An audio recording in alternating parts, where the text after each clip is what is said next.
Di sebuah studio foto, seorang fotografer bekerja dengan tustel kuno, yang konon bisa menghidupkan hantu sebelum mereka menuju ke alam akhirat. Seorang hantu nekat mencuri tustel tersebut untuk melihat putranya yang sakit. Namun tindakannya itu malah membuatnya terkena kutukan.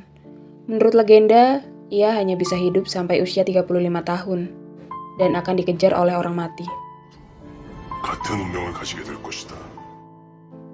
Pada suatu hari, seorang pria bernama Kijo tertidur di sebuah gereja, dan rekannya yang merupakan hantu, Baek Namko, mencoba membangunkannya. Mereka berdua bekerja sama menyelesaikan keinginan klien-klien hantu. Salah satu klien hantu ingin menikah dan mencium seorang pria sebelum meninggal. Namun Kijo menolak permintaan itu. Hantu wanita tersebut marah dan mulai menyerang Kijo. Namun, Namko berusaha untuk melindungi dan mengusirnya. Di tempat lain, seorang pengacara wanita cantik bernama Han Bom diberikan tawaran untuk wawancara di sebuah firma hukum terkenal. Meski ia selalu bersikap jujur dalam bekerja, ia khawatir hal tersebut akan mengganggu proses wawancara. Rekannya, Kim Sumi, menasehati Han Bom untuk tetap bekerja dengan baik agar tidak kehilangan klien. Han Bom bertekad untuk memberikan yang terbaik dalam wawancara tersebut. Setelah insiden dengan hantu wanita, Kijo mengalami demam dan merasakan bahaya yang mengintainya. Hantu wanita tersebut menuntut Kijo untuk menikah dan mencium seseorang. Dan saat Kijo menolak, halaman studio Kijo terbakar karena kemarahan hantu itu. Kijo terpaksa mencari rumah baru tanpa Sungho, asistennya.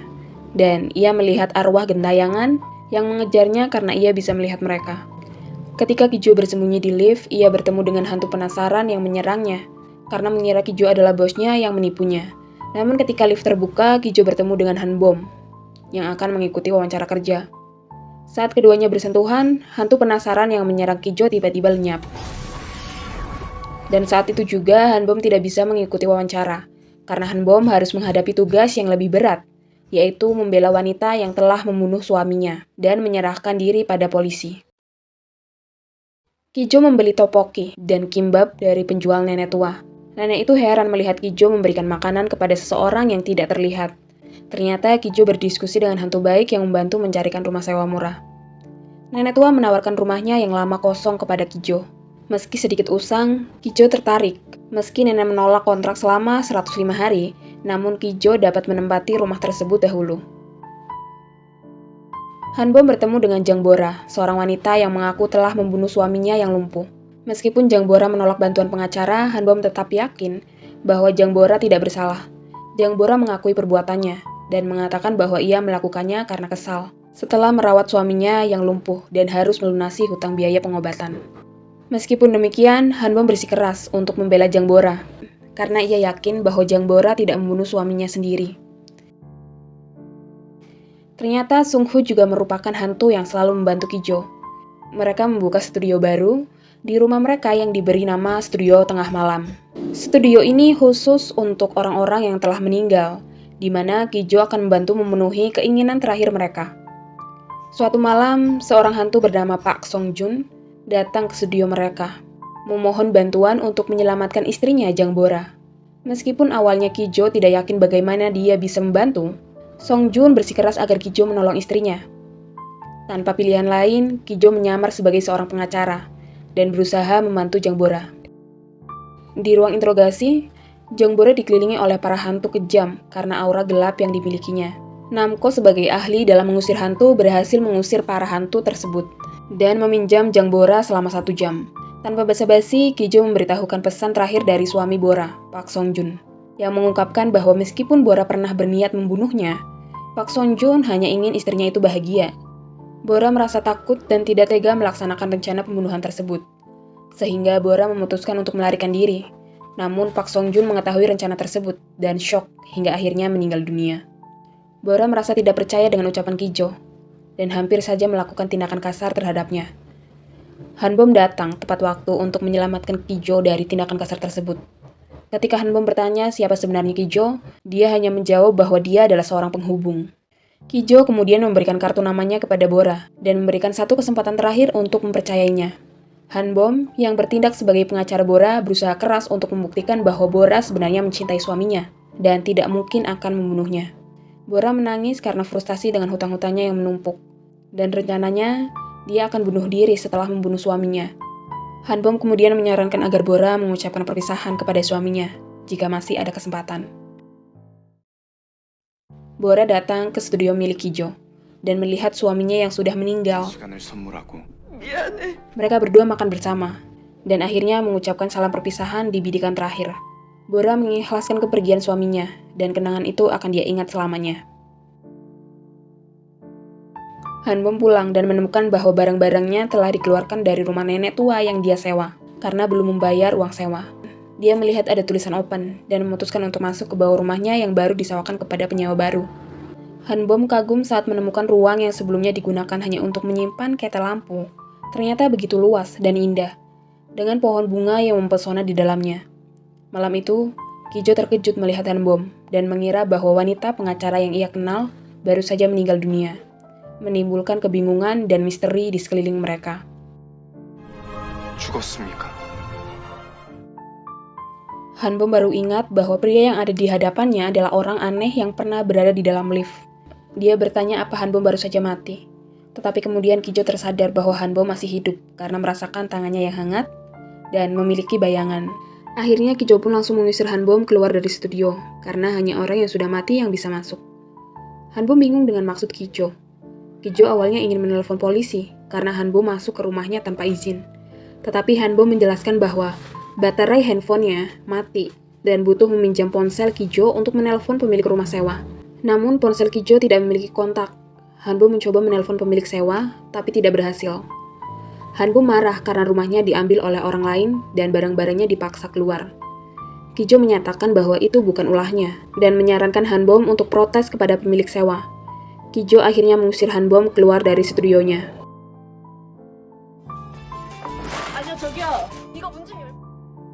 Malam itu, Kijo tidak bisa tidur karena masih terus mengingat tentang wanita misterius yang bisa masuk ke dalam studionya. Pagi harinya, Hanbom datang dan mengetuk pintu rumah Kijo. Hanbom memberikan surat tuntutan karena Kijo telah masuk ke rumahnya dan menyentuh barang-barangnya. Ternyata Hanbom adalah cucu dari nenek pemilik rumah sewa tempat tinggal Kijo. Meskipun begitu, Hanbom juga harus membayar uang sewa jika ingin tetap tinggal di sana. Nenek tua itu mengingatkan Hanbom bahwa ia harus membayar uang sewa agar tidak dihapus dari kartu keluarga. Di dalam studio, Kijo, Sungho, dan Namko heran mengapa manusia yang masih hidup bisa masuk ke dalam studio mereka. Biasanya, manusia hidup hanya bisa masuk jika Kijo membuka pintu untuk mereka. Hal ini baru terjadi kali ini bagi Kijo yang menjalani profesi ini selama 20 tahun dan membuat mereka heran. Kemudian seorang roh masuk dan awalnya dianggap sebagai roh jahat karena tidak menampakkan wujudnya dan mengganggu Sungho. Namun setelah Kijo menyelidiki, ternyata roh itu adalah hantu anak-anak. Yang paling rewel di antara semua hantu adalah hantu anak-anak karena mereka bertindak tanpa rasa takut dan tidak memiliki rencana yang jelas. Namko kemudian mengetahui bahwa hantu anak laki-laki tersebut bernama Im Yun-hee, seorang anak yatim piatu yang tewas dalam kecelakaan karena ditabrak oleh pengendara mabuk. Namko bertanya pada Yun-hee apa yang dia inginkan atau perlukan, karena seorang arwah hanya memiliki waktu 3 hari sebelum pintu antara hidup dan mati tertutup. Yun-hee mengungkapkan keinginannya untuk memiliki pedang mainan yang sedang populer saat itu. Kijo, Sungho, dan Namko pun berusaha mencari pedang tersebut. Namun toko-toko mainan yang mereka datangi telah kehabisan stok. Yun-hee merasa sedih karena tidak bisa mendapatkan pedang yang diinginkannya. Setelah mencari di 7 toko mainan yang berbeda, mereka akhirnya memutuskan untuk istirahat sejenak dan merencanakan langkah selanjutnya. Ketika Sungho merasuki seseorang dan bersantai, tiba-tiba ia melihat wanita yang merupakan cinta pertamanya. Ternyata wanita itu adalah Hanbom, teman online-nya ketika Sungho masih hidup. Namun sayangnya Sungho meninggal sebelum Hanbom bisa bertemu dengannya. Kijo pulang ke rumah dan melihat tenda di depan rumahnya. Ternyata tenda itu milik Hanbom, yang tidak memiliki tempat tinggal. Hanbom memutuskan untuk menginap di tenda tersebut. Saat Kijo melihat Yun-hee di dalam tenda, Hanbom juga melihat hantu anak itu dan bermain bersamanya. Kijo semakin penasaran dengan Hanbom dan berpikir bahwa mungkin Hanbom adalah pewaris selanjutnya studio tersebut. Karena Kijo sendiri adalah turunan terakhir keluarga yang mengalami kutukan, di mana semua anggota keluarganya meninggal di usia 35 tahun dengan cara yang berbeda-beda. Dan kini Kijo sedang menunggu kematiannya, sebab sebentar lagi ia akan berusia 35 tahun. Kijo memutuskan untuk makan siang dan bertemu dengan Hanbom. Hanbom mengatakan bahwa dalam 3 hari, anak laki-laki itu akan pergi, dan mereka perlu mengadakan perpisahan kecil. Kijo terkejut karena ternyata memang benar Hanbom bisa melihat arwah anak laki-laki itu.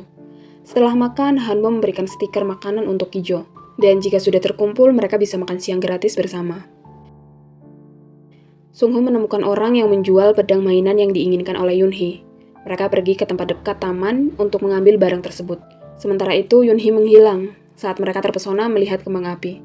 Mereka semua bergegas mencari kemana Yunhee pergi. Nenek pemilik rumah sewa juga menjual topoki di taman tersebut. Hanbom datang untuk meminta makanan, namun tidak gratis. Dan nenek menuliskan makanan yang dipesan Hanbom ke daftar hutang. Yunhee kemudian bergabung dengan Hanbom dan mereka makan bersama. Kijo tiba dan marah pada Yunhee karena telah pergi tanpa izin. Namun, ternyata yang berada bersama Hanbom itu bukanlah Yunhee yang asli, melainkan saudara kembarnya yang masih hidup. Karena sebenarnya Hanbom tidak bisa melihat arwah, termasuk Yunhee. Yunhee menginginkan pedang mainan itu sebagai hadiah ulang tahun untuk saudara kembarnya, Yundal, yang akan segera pergi ke Amerika bersama orang tua asuhnya yang baru. Jadi, maksud Hanbom ingin mengadakan perpisahan kecil-kecilan, itu karena Yundal akan segera pergi ke Amerika. Kijo menelpon kepolisian untuk mengusir Hanbom dari halamannya, karena Hanbom sudah masuk ke wilayah tempat tinggalnya. Meskipun sebelumnya hubungan mereka akrab, Kijo tetap akan menuntut Hanbom jika tetap tinggal di depan rumahnya. Yundal menemukan pedang yang pernah diinginkannya di dalam lokernya saat bersiap untuk pindah ke Amerika. Pedang itu menjadi simbol kehilangan saudara kembarnya, Yunhee. Yunhee ingin membelikan pedang itu untuk Yundal saat ulang tahunnya. Tetapi Yunhee meninggal karena kecelakaan sebelum Yundal bisa menerimanya. Yundal merasa menyesal meminta pedang itu kepada saudara kembarnya dan merasa berat meninggalkan Korea untuk pergi ke Amerika. Yundal menangis di pinggir jalan. Di saat yang sama, Kijo datang dan mengajaknya bertemu dengan saudara kembarnya. Bahkan Kijo memberikan bukti dengan memberikan kode, yaitu cara bermain yang hanya diketahui oleh Yundal dan saudara kembarnya.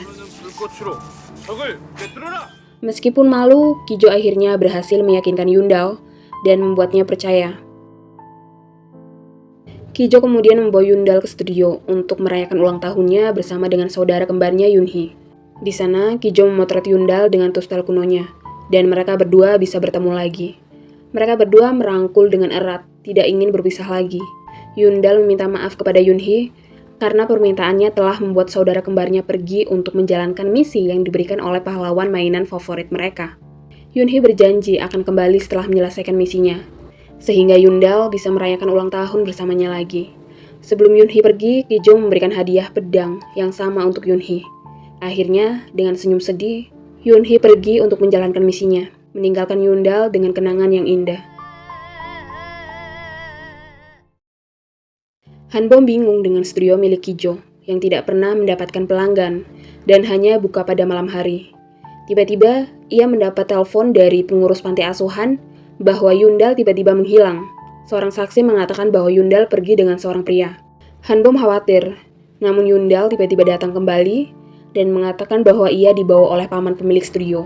Di sana, ia bertemu dengan saudara kembarnya, Yunhee.